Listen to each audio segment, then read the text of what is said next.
I'm going to just kind of give you a little overview of where we've come from, where we're going, different cases we worked on. I always start with Lockhardt's exchange principle, something that we in law enforcement learned a long time ago. And basically it just says that when two items come in contact with each other, there's going to be trace elements left behind. And that kind of progresses into digital evidence. Okay, and Jim had mentioned earlier about that disgruntled employee that leaves. I mean, we see more and more of that on the civil side of theft of trade secrets and all, but when that USB thumb drive is plugged into the computer, the serial number of that thumb drive is now embedded in the computer. So again, you get Lockhardt's exchange principle. So as I go across the country teaching attorneys and law enforcement, I always tell them that digital evidence, okay, is similar with that exchange principle. We're seeing evidence left behind. How about in everything I talk about, sometimes I'll talk and I'll go off subject, but I'll get myself back, is good for like criminal defense and for prosecutors, right? I mean, many years I did the criminal side. Now I've been in this side for about a year and I'm getting adjusted. But everything I talk about can be used to help prosecute a case or to help defend a case, okay? Because it goes either way. So again, trace elements. How many times does a cell phone ping a tower when you're going down the street? Right, 4 to 6 seconds. If you're not looking on cases about cell phone tower records, you can prove that maybe your client was there, maybe your client wasn't there. We've used it in murder cases where we showed a suspect leaving a house in Rhode Island and driving all the way up into Massachusetts. Last ping a quarter mile from the murder scene and then going back down the road. So again, Lockhardt's exchange principle doesn't have to be physical. There's going to be things left behind in all types of cases. So, e-discovery and digital forensics, as Jim had mentioned earlier this morning, it's similar. There is similarities between digital forensics and e-discovery. Okay? One of the main things is our preservation and collection of it, right? Imaging, which we're going to talk about, and making sure we secure that. Why? Why is it increased? Increase in cybercrimes, right? Last year, the first time cybercrimes suppressed traditional crimes out there, right? Why are we seeing that? I look at it this way: increase of computers in the houses. A lot of people are going to agree with me, and usually I talk to sometimes schools, I can't say this analogy. When I was growing up, we had one black and white TV in the house, and that was it, right? And then colored TVs come out, but you didn't get a colored TV because you had to be rich. And then all of a sudden, colored TV prices come down, and then everyone got a colored TV. And then in our generation, our kids had TVs in every bedroom, right? Same with computers, right? The first computer I bought was like a 386 20 megahertz computer that cost me $4,000, right? But then the prices come down, right? Technology. You can't hear? Oh, okay. Okay, so then as prices come down, right, computers are more abundable. The last search warrant I executed before I left law enforcement, one house, 4 people, 16 computers. Okay, so the price comes down, more people can afford them, so we're seeing more computers in the houses, and an increase in payoff. Right? And I use the analogy of this. If you to walk into a bank, and when I say this, I'm not saying you, I'm just saying if you walk into a bank and you rob a bank, how much money do you think you're going to get? Anybody? 10 grand? Okay. When I was on the force, most banks tellers started out with $3,500 in their teller, in their till, $3,500. So if you rob the bank first thing in the morning, and we're not talking like Bonnie and Clyde, because most bank robbers now, they go into a bank, they go to one teller, they get the money, and they leave. What are their chances of getting caught today, percentage-wise? 80%. I'm sorry? 80% or better. 88%. That was good. No, you've been at my lectures before. No, right? It's 88% chance, because we have better security systems, right? Digital security systems, faster police response. So go online, hack into a bank. What are my chances of getting caught? 40? Anyone else? 80? 11. 11%. Why? Well, because I have about a 30-day head start. Okay? I'm not saying everyone can hack into a bank, right? But there are people who can do this, right? Because when they hack into a bank, do you think they steal $1 million out of one account? No, they steal little bits out of everyone's account, right? And then when they do the audit, there's 30 days. So here's an example. Back in 1998, there was a Russian student, 18 years old, using a 2400 baud modem, for all of us that have been around for a while, you could probably run to the door faster than the data. He hacked into a bank, stole $1 million. Anyone know how he got caught? Just close. He walked into the Bank of London and he asked for it in cash. So they started looking at backtracking it and they found that it had been stolen. If he had just wire transferred it to all other places, he wouldn't have been caught. So people still believe they're anonymous when they use computer systems and using the internet. So look at how the times have changed. 38 years, right? 50 million people that use a radio. 13 for the TV. 4 years for the internet. I love this one. 9 months for 100 million users to go on Facebook. And today, 1.1, right, 11 billion people on Facebook. So that brings me to my next thing, which is a whole different class in itself. If you're not looking at social networking sites in your cases, you're missing stuff, right? You're going to be missing stuff because everyone is using social networking now. You commute to work, if you're on the commuter rail, what are people doing on their smartphones? They're on Facebook, right? Walk through an office building. I used to, when I was at the office, I used to go walking down corridors to go to meetings, and out of the corner of my eye, I'm looking at cubicles, and on the screen, all I can see is Facebook, Facebook, Facebook, eBay, eBay, right? So it's becoming an addiction. So social networking sites brings up a whole new arena. It almost brings us into cloud computing as well, because capturing it brings us a whole new era and all new tools that we have to use to do that. But look at social networking in all your cases as well. Digital evidence is everywhere. If you were to shout out a case to me or a type of crime, I'm going to tell you I did an analysis on it. Okay? Because you got to start remembering digital evidence is everywhere. How much digital evidence is in this room right now with all our smartphones and technology? So think about where it's going to help you in your cases. Okay. I like this. Does this look like maybe the first computers you could remember? Right? And how many here remember what year they got their first computer that had the mouse, keyboard, and monitor? Anybody? Go ahead. 92, right? 82, well, in 82 I had a little Timex Sinclair 1000 that you had to put onto a TV. But this here, right, and I think it was 89 or 90 I got my first one, right? Any ideas when this one was? And this is going to lead into, trust me, okay? Look at when this computer was there. 1973. There's a smart group of people out in Palo Alto, California, in a think tank. They had this computer in 1973, so what do you think they have today that's coming in the future? Google Glass is going to be nothing compared to what they probably already have out there. So technology is not going away. All right, 73 this was out. Not to us, but to them. All right. Some case examples where digital evidence has kind of played a part and it kind of rolls into what you've heard earlier today. How many people know this guy? Not personally, but know of him, right? Right? Dennis Radner, the BTK killer. He killed for over 30 years, right? He was a brutal killer, and he used to love to play with the police. He loved to toy with them. He used to send them letters saying that they'll never catch you, they'll never catch me. He would drive down the street, and he'd stop at a stop sign, he'd stick a Polaroid photo of the person he killed the night before on the stop sign and drive away. He'd go through the Home Depot parking lot and throw them in the back of pickup trucks. So what happens? Technology comes along. So he writes a letter to the police department and says, if I put a letter on a floppy disk and I send it to you, will you be able to identify me? What do you think the cops said? We're not that smart. No. So he does it. We hear this term all morning, metadata. Right? When the forensic examiner took a look at that Microsoft floppy disk and looked at the Word document and the metadata, it had the name of the church. And then it had his name. All right? Where does it come from? It comes from the metadata. When you install Office, most of us that buy Office legally, we're so proud that we paid that much money for it. What's the first thing it asks you?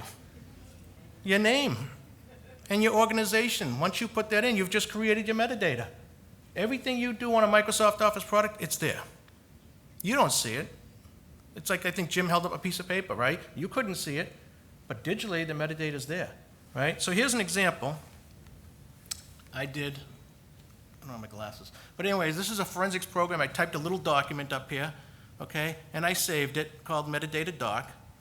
And then looking at it forensically, there's the document, there's the metadata. Okay, that's my metadata. That was all that was on there. When they looked at the floppy with Radner's, it was his name and the church. And then they started following him. And there's two stories. One was he was being followed, he drank a bottle of water and he threw it away. Police took it, got DNA. Another one was that the daughter actually assisted and gave him DNA. And that's how they kind of captured it. But the metadata led to it. Another thing is on metadata, there's more fields in there. We can tell who authored the letter, who was the last person to edit it, who was the last person to save it, how many times it was edited. Okay, there's a lot of information in there. It came back also on Tony Blair during the Iraq War. He released a statement of anticipated casualties of the British UK military, and when they looked at the metadata, it was a college student that had written it as a thesis paper in one of the colleges. So metadata's there.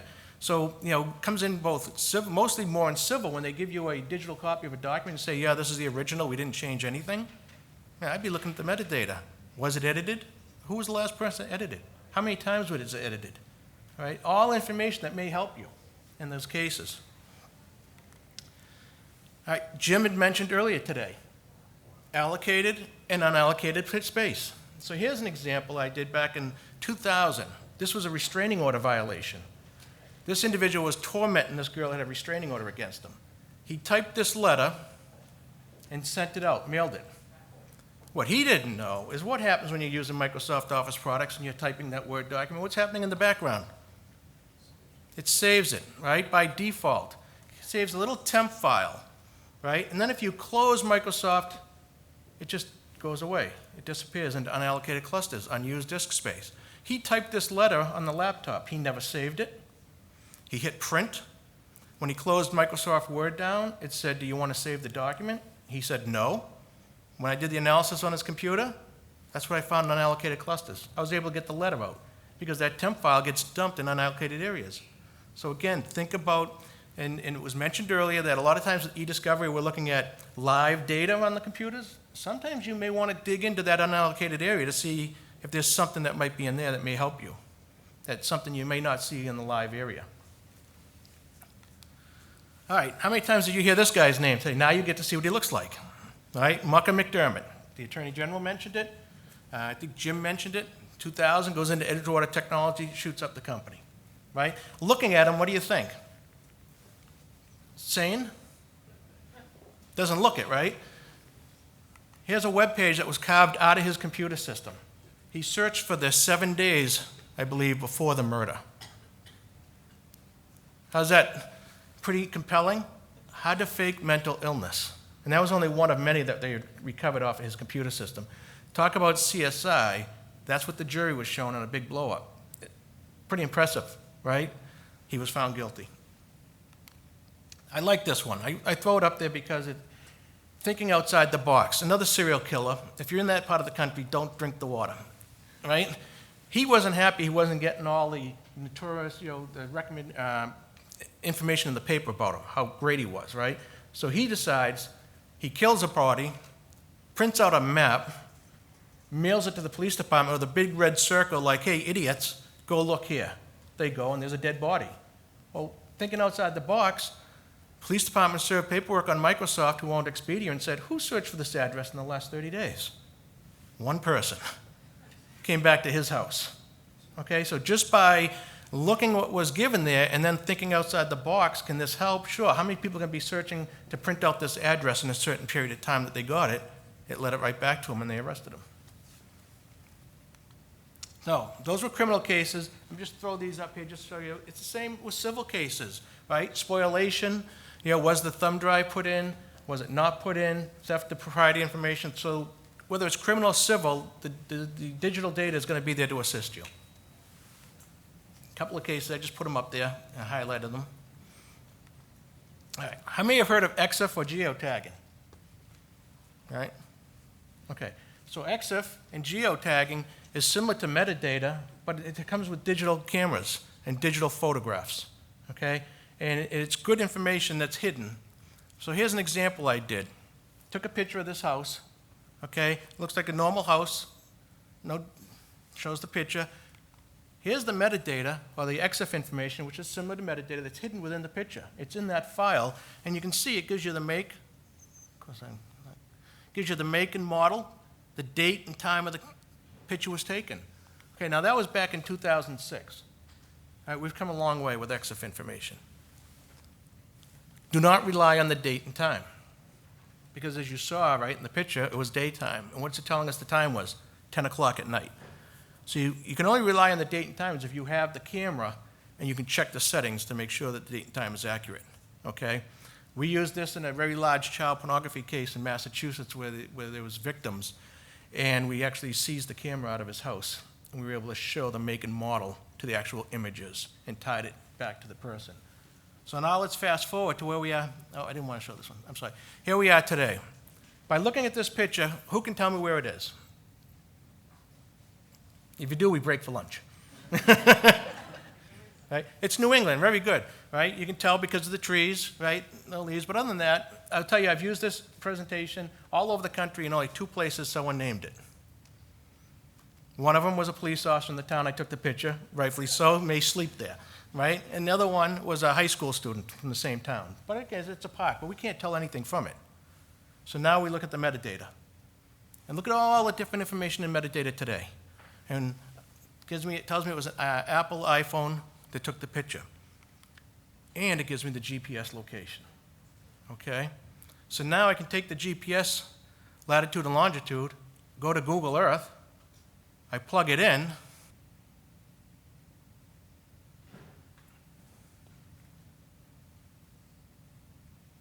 right where I was standing when I took the picture. Now, you're still saying, well, I don't know where it is still, but if you were in the Google Earth, you'd be able to expand out and you'd know exactly where it is, okay? That's pretty accurate.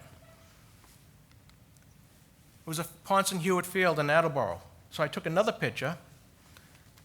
Look how accurate it is. Now it has me standing up there, all right? So the information can be very important to you. So if you have digital photographs involved in a case, you may want to start looking at EXIF information and see what's actually listed there. All right, it may come in.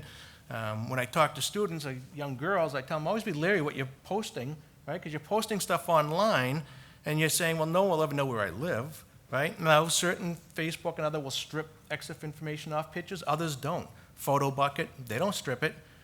We had a case where a guy was going all across the country having sex with 16-year-old boys, and he was taking pictures of them all. And he put them on a Photo Bucket. We were able to look at every picture he took and match them up to the hotels he was staying in, just by the EXIF information that came from it. So thinking again that you might have a picture, just remember there may be something there that can help you. All right, defining it. Digital forensics is the controlled process of identifying, preserving, analyzing, and then presenting the findings, related to the existence of data stored on digital storage devices. You have to remember, when we talk about digital storage devices, what do you think about when I say iPod? They're still out there, right? Right. iPods. What do you think when I say iPod? First thing comes in your head? Lunch. No. Music, right? Anything that can store digital data can store any type of digital data. I can have an iPod loaded with all my Word documents. I can have an iPod with videos. I can put anything that can store digital data, can store any type of digital data. That's why when we go in, as law enforcement, went into houses to seize digital evidence, the Xboxes went, the PlayStation 3s went, anything that can store digital data. You don't want to not think about, just because it's an iPod, doesn't necessarily mean it may not store what you're looking for. A lot of times digital forensics is considered an art and a science. Okay, it's a science because the procedures are repeatable.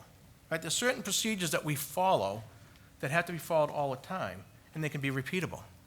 It's an art because no 2 examiners are the same, but 2 examiners should find the same data. We said this for years, right? If I do an exam and Paul, who I happen to know is in the audience, does an exam, we should come up with the same data. Isn't that correct? Because we're working on the same set?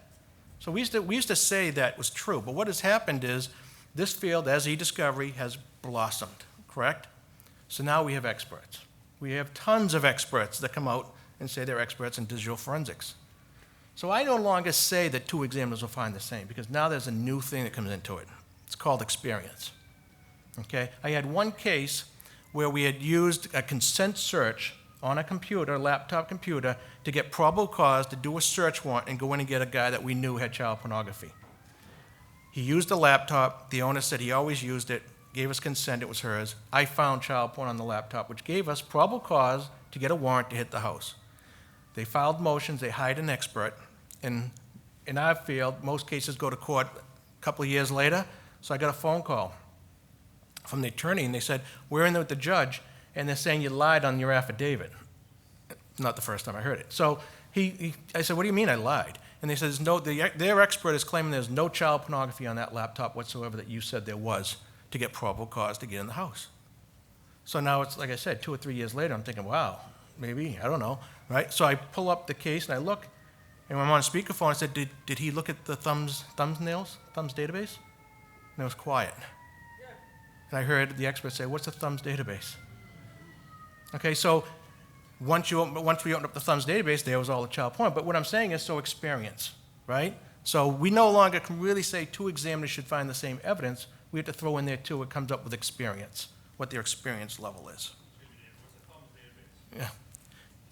A thumbs database is, has anyone ever opened up a Windows Explorer window, and it's up there, and you have all your pictures come up, and you're looking at all your pictures in one big window, right? Well, once you close that window, Windows automatically creates what's called a thumbs database. It's a little snapshot of every picture that was there. So even if you delete all those photographs off your computer and delete the folder they were in, the thumbs database folder is still there. And we can open that up. You can see every picture that was in there. So again, once they use that to open up pictures, it's going to get a picture, it's going to keep a copy of them. Okay. Myths, we can recover everything. Not true. One of the questions I get asked all the time is if someone wipes a computer hard drive, wipes it, not formats it, right, but wipes it, are you able to recover it? And the answer is no. The way you have to look at that is, these chairs right now, you're inside a hard drive, every chair is a bit, which takes up that allocated area that Jim was explaining. When you go to wipe that computer, it's going to put a 0 or any other character in every seat, every seat. So what happens to what was there behind it? It's gone. So wiping a computer, we're not able to get it back. There was a rumor out there, a paper that was written once that said data could be recovered using an electron microscope. And it was proved to be false. What happened is when they looked through the electron microscope, the older drives that didn't spin as fast would wobble. So when the heads were writing, they'd put a little thing in between the tracks. And they'd be able to look down and see there was an A there or a B, but it would never, you cannot recover. If a drive is wiped, it's wiped. Okay? It's quick and easy, not always. Okay? The size of drives, someone mentioned earlier today, the terabytes and petabytes. We're seeing 2 and 3 terabyte hard drives, which this is something I had to get used to on the civil side. Get a 1 terabyte hard drive come in to be imaged, and they'll say, yep, they want it, it's like 11 o'clock in the morning, and they'll say, okay, they want it back by 1. Really? It's like an 8 to 10 hour image. That's okay. Can you have it by 2? No, right? It takes time to image the system and then to do the analysis. It's time consuming.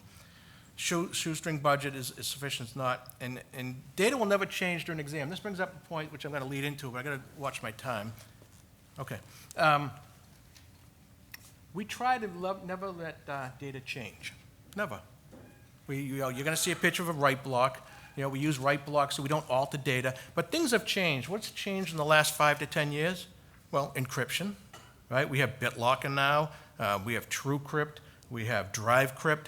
So on scene, sometimes if a computer is running, we may want to do what's called image the RAM, right? Because it's volatile and it's fluid. So we'll plug a thumb drive into the computer. What do we do when we plug the thumb drive in? We just change data, right? Put the thumb drive in to image all that RAM, because where are passwords kept? They're kept up in RAM. So we want to image the RAM. But again, as long as we're documenting what we're doing, we're going to be okay. So we try not to change data, but there are times when data will be changed, but it's very important to document it. Okay? I'm going to go by this because I know Jim had talked about allocated, unallocated space with our little school buses, right? And slack space. Here's a picture of a slack space, okay? Again, there's your data, and there's the slack space. That's a cluster, okay? Think of it as a VCR tape. You have a VCR tape, which maybe we don't use anymore, but you recorded a 1-hour show, okay? The next night you watched the 1-hour show, and then you rewound that tape. And the following night you record a 30-minute show. What's left on the tape, right? 30 minutes of the first show. That's the same as slack space in a computer system. You take up, you have a couple of documents on there, you make delete, and you do a new document. Maybe that new document only took up 1 or 2 blocks, so all the data from that other document is still sitting in that slack space. And with drives being the size they are now, we're not seeing a lot of overwriting. There is some overwriting, but we're not seeing a lot of it anymore. Okay. The procedures for doing it, we create a duplicate of the media. We always image it. Okay, we conduct the image first thing, back up the image, put them into evidence. We never touch the original piece of evidence after we've imaged the system and we verify it. And we verify it by what's called a hash value, and I'm going to show you that in a minute. But once we show a hash that it's good, the image we took, and it's verified, the original evidence goes away and we always keep a backup. Okay? The same process is used for every piece of digital media that we get, no matter what it is. Thumb drive, right? CD, we use the same process with the exception of computers. When we have a computer, there's an extra step we have to do. Once the hard drive is out, we have to check what's called the BIOS. Got to check the BIOS date and time. We want to start that computer up and go into the BIOS and verify the date and time. A lot of times, if we got a computer from the West Coast, what time is it going to be set to? Pacific Standard Time, right? It's going to be off by 3 hours. If I'm looking at that in my forensics case and I don't adjust my time, all those dates and times are going to be inaccurate for what I'm looking for. And one quick case is I had a poor young girl who was being videotaped in the shower by her stepfather. And she was like 13 years old, and she was a very credible witness. And she goes, it happened last Wednesday. It was last Wednesday when he did it, and we found the camera in the shower. We did the analysis of the computer system. I found the videos. But the videos were 6 months ago. So luckily we had checked the BIOS, and the computer was off by 6 months. So once you adjust it for the time, it came up to lock in her story of the date and time. So we have to check the BIOS date and times to make sure that it's set to the accurate, and then we can adjust our time within the forensic software to compensate for that. 2 types of write blockers. Okay, there's a hardware write blocker, and then there's software write blockers. We always use the write blockers, as Jim had mentioned, so we don't change any data. Okay? And there's just an example of a couple of write blockers. The built-in one right here, and then we have external ones that we can put them in. It's like a one-way street. Data can come one way, you can't go the others. In my lab, every 6 months we validate them. And it's a very simple process to validate. We hook up a piece of media, and I try to write files to them. Comes up and it tells me you can't write to this drive. It's working properly. So, brings me up to the next thing, which is very interesting when I was getting ready for this presentation and what happened here. I've got 5 minutes. Okay, solid-state hard drives. We try not to change data. Is everyone familiar with solid-state hard drives, right? Regular hard drives have platters that spin. Solid-state, it's like a thumb drive. It's all electrical. Well, they have a process that's called wear leveling, called garbage collection. It's built into the controller of the hard drive. And at certain times, the drive will automatically go through and get rid of deleted data. Just gets rid of it to protect wear leveling, okay? So when we hook that drive up to a write blocker, and we're imaging the computer, we've powered up that drive, what could be happening in the background? Data could be changing because if that garbage collection process runs, it's getting rid of some of the data. In our field, we analogize that to the same as imaging RAM, right? When I image RAM, is it repeatable? It's repeatable. You're not going to get the same results because it's going to change, right? Solid-state hard drives, same thing. I can image it right now. I'm going to get a good hash value. And then you come in 10 minutes later and say, I want to image it, and you image it, you're not going to get the same hash because data could have changed because of that wear leveling. So for this presentation, I wanted to show you a forensic software that we use called EnCase, just to show you what we look at. And up here, you can see, it might be hard, but there's a folder up there, and there's a red little X and circle. So that was a deleted folder that happened to be on my computer system. So I said, well, that's good. It's showing a deleted folder and what it looks like for them. I shut my machine, I undid the EnCase program, I shut it down, and then I said, oh, you know what, I want to do one more thing. So I brought my case right back in. 2 minutes. 2 minutes. and I have a solid-state hard drive, my forensics machine. What happened?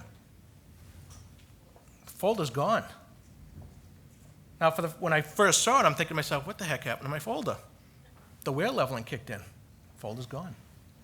Okay, so in 2 minutes, it just happened to be the time that my solid-state drive, it's all done by manufacturing, ran the wear leveler of the garbage collection and got rid of that folder. So if that was a very important folder to my case, when it was hooked up the first time and I was imaging it, I'd probably be okay as it was imaging, but just that 2 minutes, it's gone. Can't get it back. So solid state gives up another little issue. I'm just going to cover this, then we'll break. Just to show you about hash values. We talked about hash values. In the forensics process, we use it to validate that what we've imaged is good, okay? And they're saying it's better than DNA. The chances of 2 files having the same digital fingerprint, as you can see, is 2 to the 128th power. So it's pretty powerful. But there's a paper out there that's going to say that there's been a collision with hash values, that they've got 2 files that are the same files that have different hash values. And that was only in cryptology, not for what we use in forensics. Okay, so it's important that as I teach examiners to tell them that, because they could be questioned about that on the stand. Okay, but for what we're using it, it's good. So here's an example. I typed up a Word document, and I saved it and I hashed it. And you can see the MD5 is what we use, Message Digest 5, or a secure hash algorithm 1. And you can see it's a pretty long number up there that gets created when you hash the file. I go back to the document. All I did was put a period in. I changed 1 bit. Rehash it. Look at the difference. Do the numbers look the same? Not even close. That's how accurate it is that you can't just change 1 bit and it's going to be a little off on the number. It gives you a whole new string of numbers. What happens when you rename the file? So here I renamed the file. What happens to the hash? Nothing. The hash is of the data itself. It's not of the name and it's not of the extension. Okay, that's how accurate it is. It's of the data itself. So that's why we can run hash values against, say, on a child pornography case, run it against a drive with known hash values without even looking at the pictures. If I get hits, I know they're going to be the picture because it's so accurate, because it's of the data. Or rename the extension. Down here, I renamed it, and you can see that there it is as a doc. Windows thinks it's a JPEG because I put a JPEG extension on it. What happens to the hash? It stays the same. So changing the name or changing the extension does not affect the hash because the hash is of the data itself within the file. And there's just an example. When we acquire a piece of media, it creates a hash value, and then when we open up to verify it, they have to be the same. Once they verify the same, we know we have an exact copy of that drive. All right. I think they want me to stop for lunch. Yep. Any questions? I mean, I'll be around when you're eating your lunch as well, but all right.